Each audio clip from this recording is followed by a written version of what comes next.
Your next set of videos is about people who give back in a big way. We're calling it the Big Giveback. And now I give you Cesar.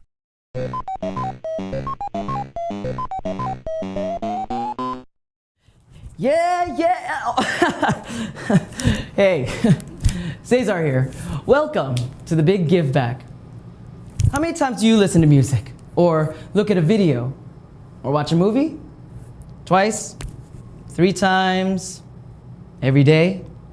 Americans are surrounded by entertainment. But it's not the same story for American soldiers who sometimes serve in remote places without access to music or new movies that remind them of home. In your first video, you'll meet a young woman named Kaylee who did her part to solve this problem. Do you think one person can make a big difference? Check out the video and let's see.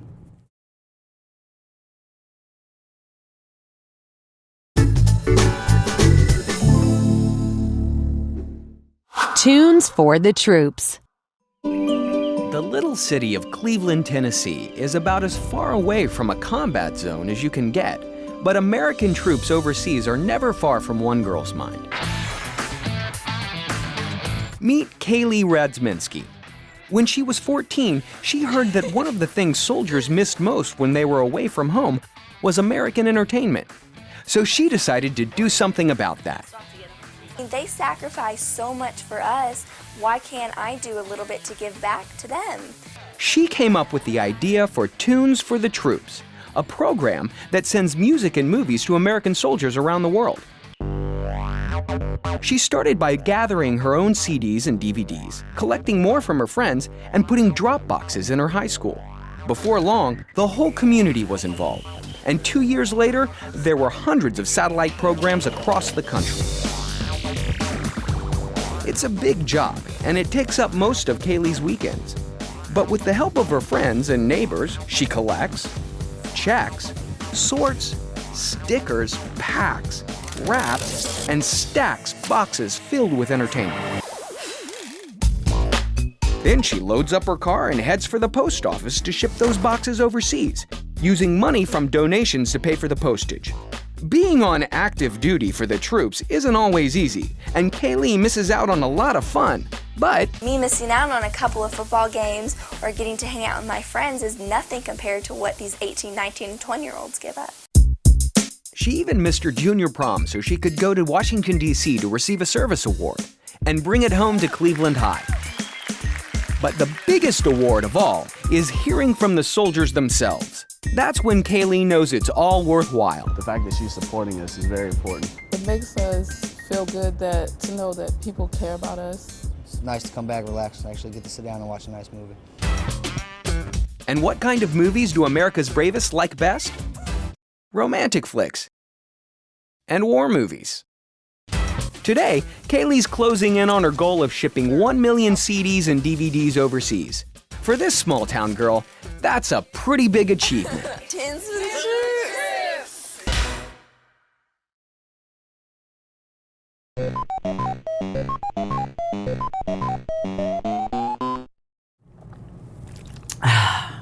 Man, nothing like fresh, clean water. It's always there whenever you need it. Tap water, bottled water, it's everywhere, right? Wrong. We take water for granted, but nearly 1 billion people don't have access to clean drinking water. It's one of the world's toughest problems to solve. But some people are coming up with really creative solutions. In this video, you'll meet Trevor Field, a man whose idea was not only creative, but inexpensive, simple, and actually fun. What would life be like if you didn't have access to clean water? Think about it.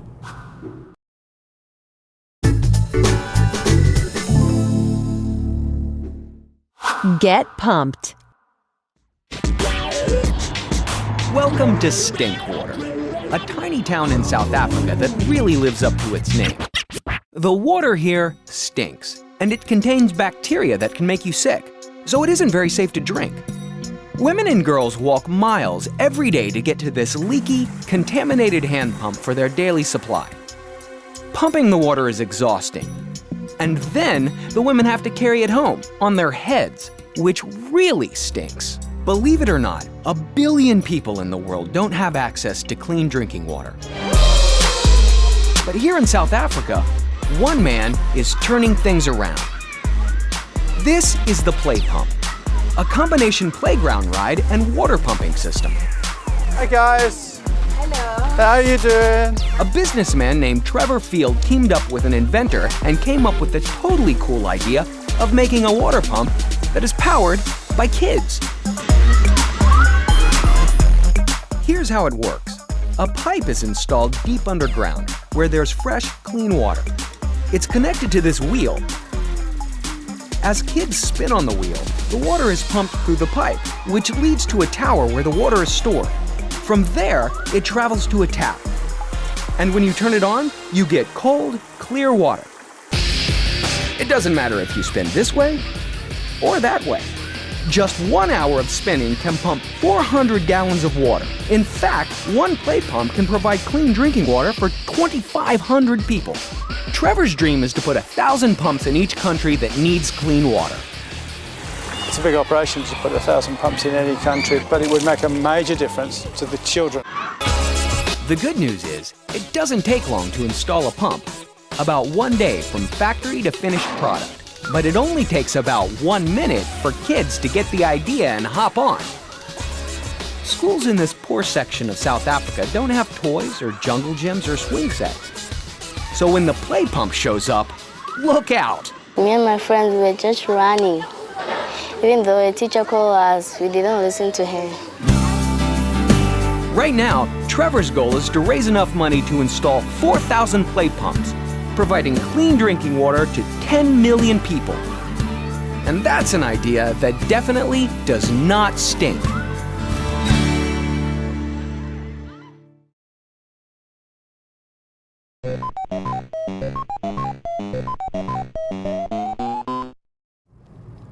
Look at this cake. It's the most delicious cake in the world. My grandmother's secret recipe. She won't tell anyone how she makes it. When she goes, the recipe goes with her. We'll never be able to recreate it. The man in the next video had a similar problem. Juan Quezada wanted to recreate the pottery of his ancient ancestors and basically had to figure out the recipe from scratch.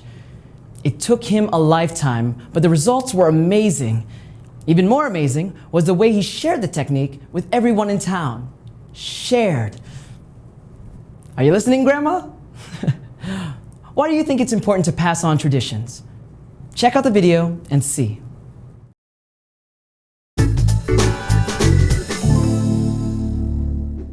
Hometown hero. Meet Juan Quezada, a man who molded a miracle out of simple clay. This talented artist makes ceramic pottery. But the story behind these pots is legendary in Mata Ortiz, Juan's tiny hometown in northern Mexico. When Juan was a boy, he came across this small cave in the mountains near his village. Inside, he discovered something amazing. Ceramic pots made by the Paquime Indians, an ancient culture that disappeared over 500 years ago. Juan wanted to make pots just like the ones he found, using the same techniques his ancient ancestors used. He searched the mountains nearby and found the clay he needed. It took years of trial and error, but Juan finally taught himself to make a good copy of the Indian pots. He made more and started selling them. And soon, the word spread that Juan's talent was the real deal. Many art experts believe Juan's work is some of the best they've ever seen, and his pots are now collected all over the world.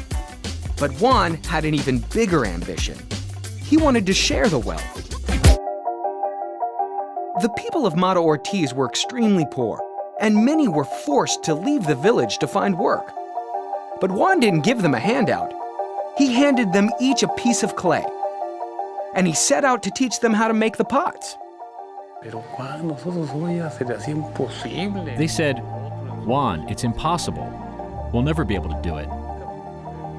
But they did it.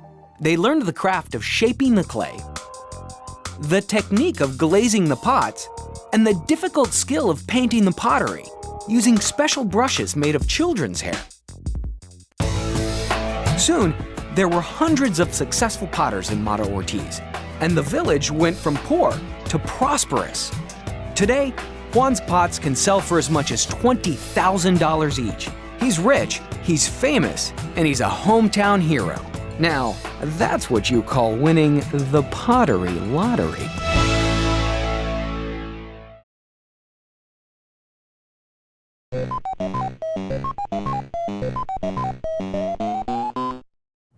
Hey, our next video takes place in Nepal, a tiny country with one big tourist attraction, Mount Everest, the tallest peak in the world.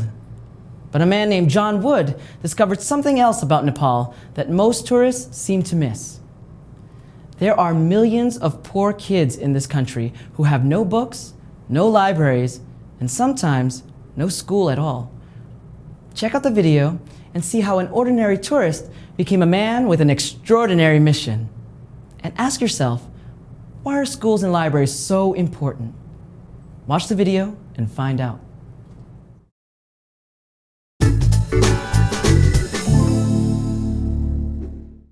Room to read. Imagine a school with no computers, no supplies, not even any books, just a dirt floor and a chalkboard.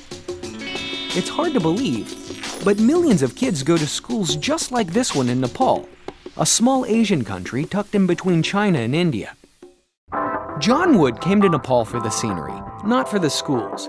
He was just an American tourist who needed a vacation, a break from his hectic job at a software company. John came to see Nepal's beautiful snow-capped mountains, but he saw some sights he didn't expect to see. What I found when I got to Nepal was not only a country of absolutely spectacular beauty, but also a place of crushing poverty. John was invited to visit a poor village school, crowded with 450 students. The school principal showed him the library, a broken-down room without a single book. Then he said something that would change John's life. He said, "Perhaps, sir, you'll someday come back with books." John came back with 8 donkeys overloaded with books. He had spent a year collecting books from practically everyone he knew, and he returned to the village with over 3,000 of them. Hundreds of excited kids lined up to greet him and to thank him. And as we walked through this line of children and saw the excitement, I thought, this is more of my destiny than sitting at a desk selling software and making rich people richer. John never went back to his desk. He quit his job and got to work raising money to bring school libraries to Nepal. Not just book by book, but brick by brick. He started an organization called Room to Read, and it poured money into building new libraries and new schools. Wherever a building went up, the whole village came out to pitch in and to celebrate. When it was time to fill up the bookshelves, John wanted the kids to have books about their own culture, written in their own language. So he searched for local authors to write books and even held contests to find the best storytellers. There was a sister and a brother named Sapna. These young writers were 2 of the winners, and John published their stories in a book, which became a big hit with the kids in their community. What started in one Nepali village took off beyond John Wood's wildest dream.